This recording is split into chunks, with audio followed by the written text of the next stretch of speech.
manusia nanti ketika mereka dihisab oleh Allah itu dibagi menjadi dua. Ahlul afiyah, ahlul musibah.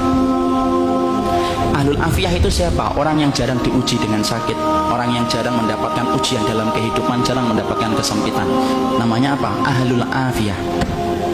Ada yang kedua, ahlul musibah. Ahlul musibah itu siapa?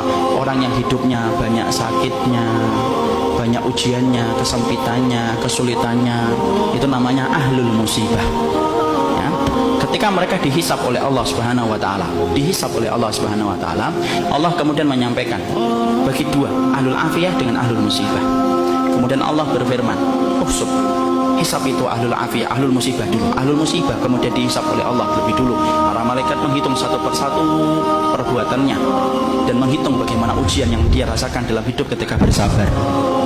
Kemudian para malaikat setelah mendapati semuanya selesai, mereka lapor sama Allah, "Ya Allah, ahlul musibah tidak tersisa dari dosanya kecuali sedikit, dan mereka mendapatkan pahala yang besar karena mereka bersabar atas segala musibah yang Kau berikan dalam kehidupan di dunia." Antum tahu? Allah kemudian berfirman, "Utuhum salasa." Kasih mereka tiga perkara: khairan, mangzilah, dan afiyah. Khairan, beri mereka kebaikan. Kebaikan kalau di akhirat apa? Surga. Beri mereka yang kedua, mangzilah. Mangzilah itu apa? Tempat yang paling tinggi di surga. Tempat itu tidak bisa diperoleh dengan sholat. Tempat itu tidak bisa diperoleh dengan sedekah. Tempat itu tidak bisa diperoleh dengan haji dan umrah. Tempat itu hanya bisa diperoleh bagi orang yang mereka diuji oleh Allah dalam hidupnya dan dia bersabar.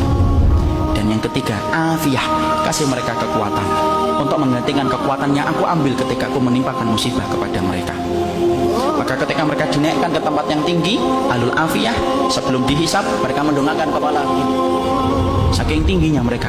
Dan ketika mereka melihat kedudukan ahlul musibah semacam itu, mereka sebelum dihisab berkata kepada Allah, "Ya Allah, kalau kami ngerti di balik setiap ujian seberat ini Engkau mengganti setiap kesulitan mereka, tolong ya Allah hidupkan kami lagi, lalu kasih kami ujian, potong-potong daging kami, daging-daging yang kecil, kami sabar untuk merasakan itu sampai mati, supaya kami mendapatkan tiga yang Engkau janjikan kepada ahlul musibah saudara-saudara kami."